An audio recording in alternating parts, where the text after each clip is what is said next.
अच्छा जी। तो अब मैं इंटरेस्टेड हूँ अ, एक पर्टिकुलर डेल्टा एक्स को कंप्यूट करने के लिए कि एक सर्टेन डेल्टा एक्स के लिए मेरे पास डेल्टा क्यू की वैल्यू क्या निकलेंगी। तो ये रिलेशनशिप मुझे बताता है delta x is equal to Jacobian times delta q. और अगर मैं डेल्टा क्यू निकालने में इंटरेस्टेड हूँ तो delta q is equal to Jacobian inverse of delta x. ये मेरे पास जेकोबियन है। तो सबसे पहली चीज़ देखने की है कि क्या मेरे पास ये जेकोबियन इन्वर्टिबल है कि नहीं। ठीक है। तो सबसे पहले हम इसका डिटर्मिनेंट चेक कर लेते हैं। तो इसका डिटर्मिनेंट ऑफ जे वो मेरे पास आ रहा है अंडर रूट 2/2 टाइम्स -2। ठीक है। Which is not equal to zero. ठीक है। इसका मतलब ये है कि डिटर्मिनेंट एग्जिस्ट करता है, नॉन ज़ीरो वैल्यू है, और मेरे पास इसका इन्वर्स एग्जिस्ट करता है। तो जकोबियन इन्वर्स मैं लिख सकता हूँ, Jacobian inverse is equal to under root 2/2, और यहाँ पे वैल्यू आ जाएगी -1 टू -1 2 1 एंड ज़ीरो। ये मेरे पास जकोबियन का इन्वर्स आ गया। ठीक है। अच्छा, अब मैं क्या चाहता हूँ कि अपने एंड इफेक्टर को मूव करूँ। तो उसके लिए मुख्तलिफ़ केसेस हो सकते हैं। लेट से मैं कहता हूँ कि इनिशियली जो मेरे पास केस 1 है वो ये है कि मैं अपने एंड इफेक्टर को मूव करना चाहता हूँ along x, only along x. तो मैं कह रहा हूँ डेल्टा एक्स मेरे पास जो बन रहा है दैट इज़ 1 0। ठीक है। फॉर एग्ज़ाम्पल एक्स के अलॉन्ग मैं एक यूनिट डिस्टेंस मूव करना चाहता हूँ, और वाई के अलॉन्ग कोई मूवमेंट नहीं चाहता हूँ। मैं चाहता हूँ कि मेरा ये जो एंड इफेक्टर है ये अलॉन्ग एक्स थोड़ा सा मूव करे। ठीक है। तो अब क्या करना है, ये वैल्यूज़ प्लग इन करनी है। डेल्टा एक्स हमें पता है, जे इन्वर्स हमें पता है, और डेल्टा क्यू हम कंप्यूट करना चाह रहे हैं। तो इस सूरत में हमारे पास डेल्टा क्यू क्या निकलेगा, ये हमें निकलेगा डेल्टा, नीचे थोड़ा सा लिखता हूँ ताकि मेरे पास बनेगा delta q is equal to under root 2/2। ये मेरा जकोबियन इन्वर्स आ रहा है -1 2 1 0, और ये मल्टीप्लाई हो रहा है डेल्टा एक्स से 1 एंड 0। ठीक है। और जब मैं इसको मल्टीप्लाई करता हूँ तो I get this thing is delta q is equal to under root 2/2 times -1 and 2। ठीक है। डेल्टा क्यू की ये वैल्यू आ रही है। ये मुझे क्या बता रही है, ये वैल्यू मुझे ये बता रही है कि अगर मैं अपने रोबोट के एंड इफेक्टर को अलोंग एक्स मूव करना चाहता हूँ, only along x, along y delta delta y जो है वो ज़ीरो है। ये जो डेल्टा एक्स है उसके अंदर बेसिकली एक कंपोनेंट एक्स का होता है, एक कंपोनेंट वाई का होता है। तो उसका जो एक्स कंपोनेंट है उसको मैं यूनिट डिस्टेंस मूव करना चाहता हूँ, और जो उसका वाई कंपोनेंट है वो ज़ीरो है। ठीक है। तो सिर्फ ये जो एंड इफेक्टर है अलॉन्ग एक्स एक्सेस मूव करेगा। तो मेरे पास जो डेल्टा क्यू आता है वो मुझे ये बता रहा है कि एक बात तो ये कि मेरे पास जो Q1 है उसके अंदर एक नेगेटिव रोटेशन होगी। ठीक है। और Q2 में एक पॉजिटिव रोटेशन होगी। और ये बताता है कि अप्रॉक्सीमेटली Q2 को मुझे twice the magnitude of rotation देना पड़ेगा कंपेयर टू Q1। ठीक है। इसको थोड़ा सा इसका सेंस बनाने की कोशिश करते हैं। हमारे पास ये रोबोट है, यहाँ पे दोबारा से ड्रॉ कर लेता हूँ। और एक रोबोट की इनिशियल कॉन्फ़िगरेशन है जिसके अंदर 45 डिग्रीज था मेरा Q1, और -90 डिग्रीज था Q2, इसको अगर मैं थोड़ा सा आगे एक्सटेंड कर लूँ एक्स एक्सिस को, अब मैं किस चीज़ में इंटरेस्टेड हूँ? मैं इंटरेस्टेड हूँ कि मैं अपने रोबोट को इस तरह से मूव करूँ, ओरिजिन तो ऑब्वियसली चेंज नहीं होगा, कि एक्स मेरा जो एंड इफेक्टर है वो थोड़ा आगे मूव कर जाए। तो एंड इफेक्टर आगे मूव करने के लिए मेरे रोबोट की नई शेप कुछ इस तरह से आ जाएगी। और इसके अंदर अगर आप देखें कि सॉरी, इसमें आप ये देखें कि जो Q1 है वो मेरे पास कम हो गया है। उसके अंदर जो चेंज आया है that is a negative change. पहले एंगल बड़ा था और अब ये इसके अंदर जो चेंज आया है this is the change delta Q1, इसको अगर मैं लिखूं तो इसके अंदर एक नेगेटिव चेंज आया है और वो कॉरेस्पॉन्ड कर रहा है इस वैल्यू से। ठीक है, और इसके साथ क्या हुआ है, सॉरी, यहाँ पे ये हुआ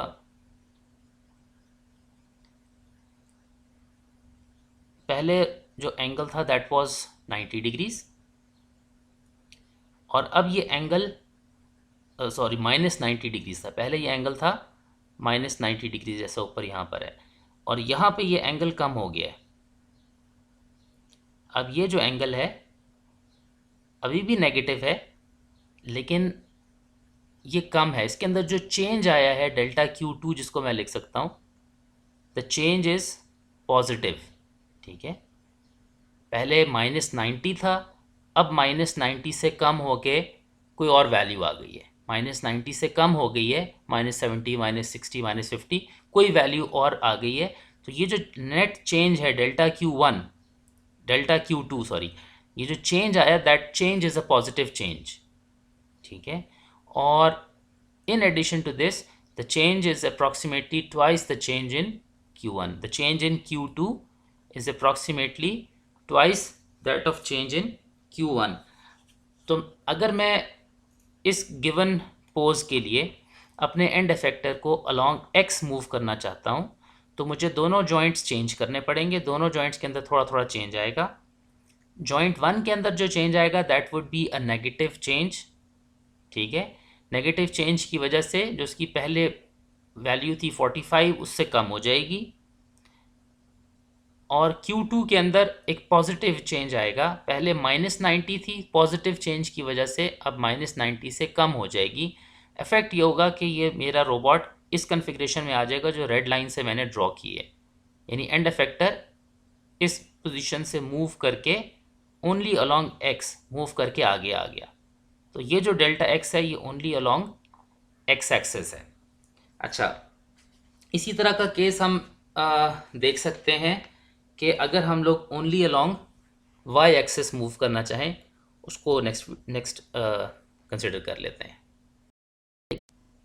अच्छा जी, नेक्स्ट केस हमारे पास ये है कि हम चाहते हैं कि इस वक्त हमारे पास जो मूवमेंट हो वो सिर्फ अलोंग वाई एक्सेस हो। तो मैं इसको यहाँ पे लिख देता हूँ केस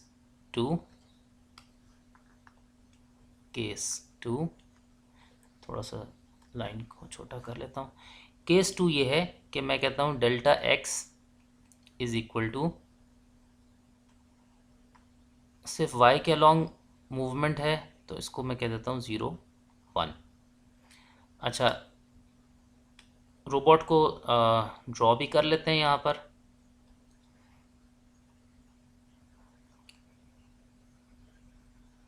ये मेरे पास एक इनिशियल कॉन्फ़िगरेशन ड्रॉ करना चाह रहा हूँ। एक इनिशियल कॉन्फ़िगरेशन है रोबोट की। लाइन का कलर चेंज करते हैं और ये लेट से कि 45 डिग्रीज़ और ये 45 डिग्रीज़। हम 45 डिग्रीज़ पे क्यों कर रहे हैं ये -90 डिग्रीज़? क्योंकि हमने जो जैकोबियन कंप्यूट किया हुआ है वो इस पर्टिकुलर पोज के लिए है। जैकोबियन कंप्यूट करते हुए मैंने कंसिडर किया था कि Q1 45 है और Q2 -90 डिग्रीज़ है। उसके लिए जैकोबियन की ये वैल्यूज़ आई थी। फिर हमने जैकोबियन का डिटर्मिनेंट कंसिडर किया था के एग्जिस्ट करता है और उससे हमने जैकोबियन इन्वर्स निकाला था। तो ये मेरे पास जैकोबियन इन्वर्स है। हमने पहला केस देखा था जिसके अंदर डेल्टा एक्स की वैल्यू उसमें चेंज आ रहा था सिर्फ अलॉन्ग एक्स एक्सेस, और उसके लिए हमने देखा था कि हमें Q1 और Q2 को किस तरह चेंज करना है। Q1 के अंदर एक नेगेटिव चेंज आएगा और Q2 के अंदर एक पॉजिटिव चेंज आएगा। जो नेक्स्ट केस है हमारा, इसके लिए भी हम सिमिलरली कंप्यूट करेंगे डेल्टा Q। ठीक है, तो हमारे पास केस 2 के लिए क्या बन जाएगा, डेल्टा Q, लेट्स से कि मैं कलर चेंज कर लेता हूँ, delta Q is equal to J inverse delta X। अब इसके अंदर वैल्यूज प्लग इन करें, √2 divided by 2 minus 1 1 2 0 times 0 1 is equal to √2 by 2 times 1 0। ये वैल्यू आ रही है मेरे पास डेल्टा Q के लिए। अच्छा, इस एक्सप्रेशन से मुझे क्या चीज़ पता चल रही है, इस एक्सप्रेशन से मुझे ये पता चल रहा है कि अगर अपने एंड इफेक्टर को मैं only along y axis move कराना चाहता हूँ तो मुझे सिर्फ Q1 के अंदर चेंज करना पड़ेगा, Q2 के अंदर कोई चेंज करने की ज़रूरत नहीं है। ये बड़ी एक इंटरेस्टिंग सी चीज़ है, इसको यहाँ पे देख लेते हैं। ये मैं कह रहा हूँ कि इस पॉइंट पर अगर मैं एक एंड इफेक्टर को अपने मूव कराना चाहता हूँ ओनली अलोंग y एक्सेस, ये जो ग्रीन लाइन मैंने ड्रॉ की है, मैंने ग्रीन लाइन ड्रॉ की है कि अगर मैं अपने रोबोट को मूव कराना चाहता हूँ इस ग्रीन लाइन के अलोंग, यानी सिर्फ वर्टिकली मूव कराना चाहता हूँ, सिर्फ y एक्सिस में चेंज चाहता हूँ, जिसको मैंने delta x is equal to 0 1 से रिप्रेजेंट किया है, तो उस सूरत में डेल्टा Q का जो सोल्यूशन मेरे पास आ रहा है using the Jacobian and this expression, this relationship, वो ये आ रहा है कि मेरे पास सिर्फ Q1 के अंदर एक पॉजिटिव चेंज आएगा और Q2 के अंदर कोई चेंज नहीं आएगा। Q1 ये वाला एंगल है और Q2 ये वाला एंगल है। अब अगर गौर से देखें कि अगर मैं Q1 को चेंज करता हूँ, ये मेरे पास Q1 है, अब अगर मैं Q1 को एक चेंज पॉजिटिव चेंज देता हूँ और इसको मैं मूव कराता हूँ और Q2 को चेंज नहीं करता, तो क्या होगा, मेरा रोबोट एक सर्कुलर पाथ फॉलो करेगा।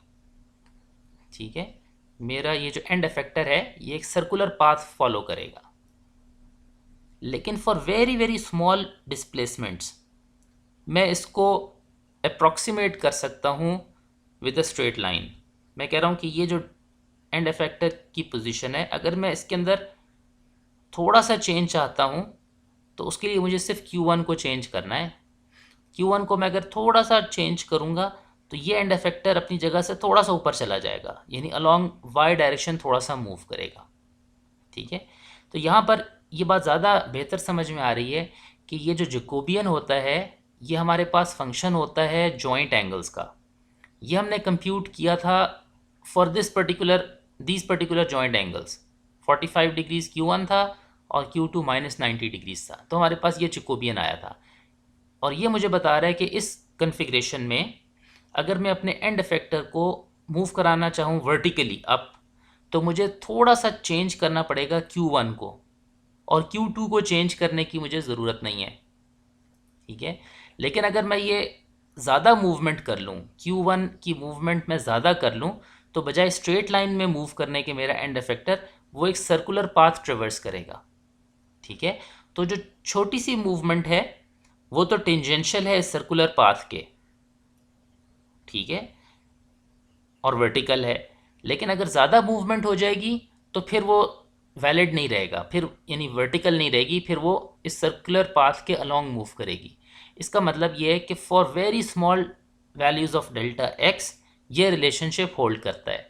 जैसे ही मेरा एंड इफेक्टर मूव करेगा थोड़ा सा तो मेरा Q1 चेंज हो जाएगा, जब Q1 चेंज हो जाएगा तो मुझे इस जैकोबियन को दोबारा नए सिरे से कंप्यूट करना पड़ेगा, तो ये नहीं निकलेगा। जब जैकोबियन ये नहीं निकलेगा और जैकोबियन इन्वर्स ये नहीं निकलेगा, तो मेरे पास जो रिलेशनशिप आएगा वो भी इससे डिफरेंट होगा।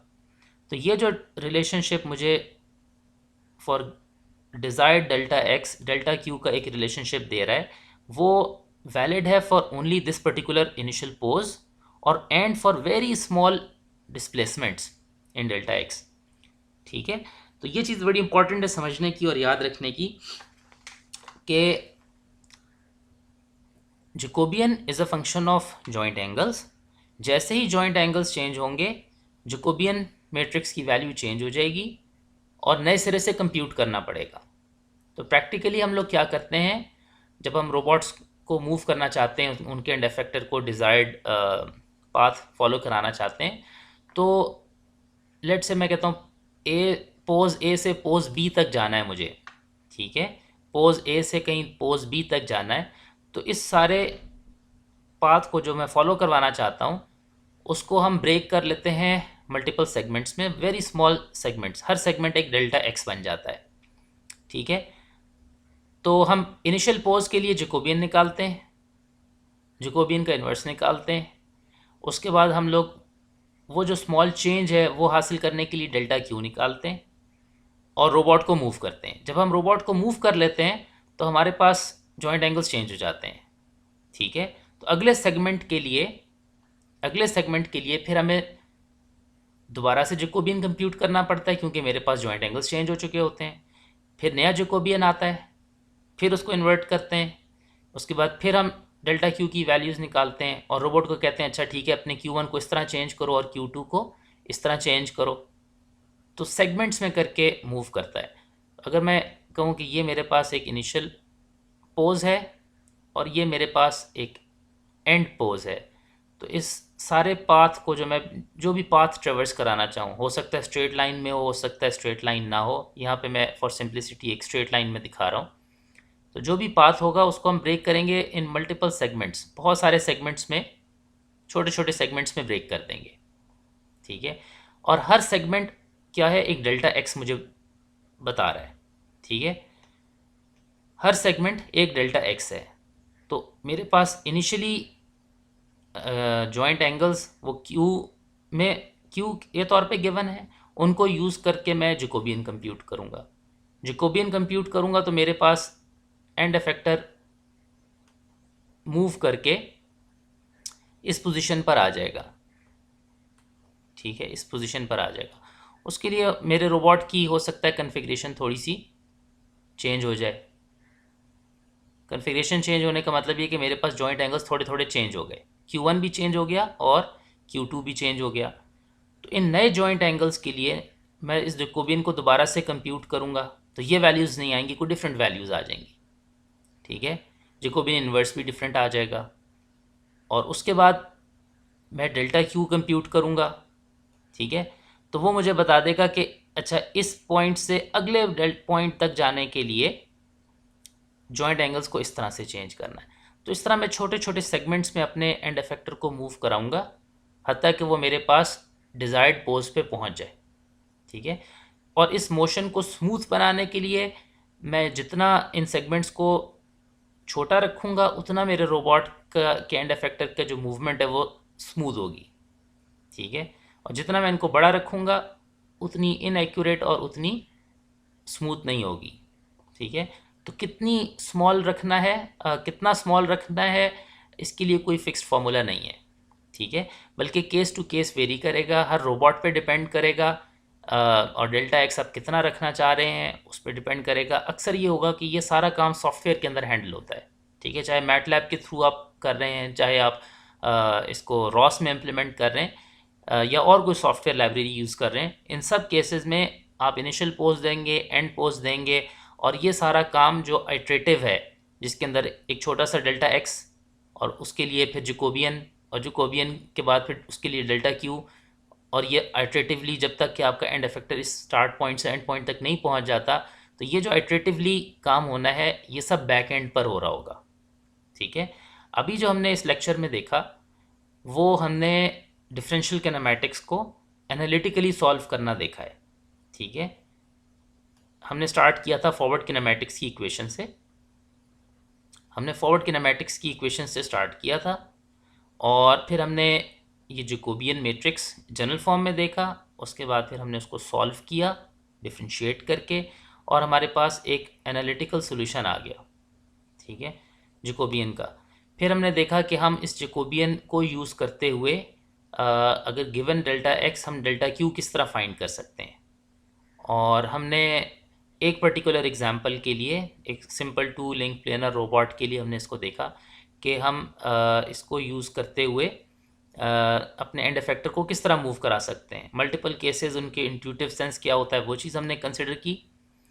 लेकिन to the point to remember कि हमने ये सारा एक एनालिटिकल सोल्यूशन देखा है। इस वीक के लेक्चर्स के अंदर हम अपने आप को रिस्ट्रिक्ट करेंगे सिर्फ एनालिटिकल सोल्यूशन से। लेकिन जो सॉफ्टवेयर लाइब्रेरीज यूज़ हो रही हैं, चाहे वो मैटलैब है, रॉस है या और कोई सॉफ्टवेयर आप लोग इसके लिए यूज़ करें या इंडस्ट्री में यूज़ होता हो, उसके अंदर ये जो जैकोबियन का एनालिटिकल फार्मूला है, एनालिटिकल सोल्यूशन है, वो आम तौर पर निकालना मुश्किल हो जाता है। ठीक है, आगे हम इसकी एक दो और एग्जांपल्स करेंगे तो ये चीज़ ज़्यादा क्लियर होगी। तो उस सूरत में हम देखेंगे कि जैकोबियन को हम न्यूमेरिकली किस तरह कंप्यूट कर सकते हैं ताकि हमें हाथ से जो डिफरेंशिएट हमने किया था, डेरिवेटिव लिया था, वो ना करना पड़े, न्यूमेरिकली कंप्यूट करें। वो नेक्स्ट वीक का टॉपिक है। इस वीक में हम लोग कंक्लूड करेंगे, एक दो और एग्जांपल्स देखेंगे। एक चीज़ होती है सिंगुलैरिटी, वो चूँकि डायरेक्टली लिंक्ड है इससे, तो नेक्स्ट वीडियो के अंदर हम सिंगुलैरिटी को देख लेंगे और फिर एक आध एग्जांपल और हम कर लेंगे।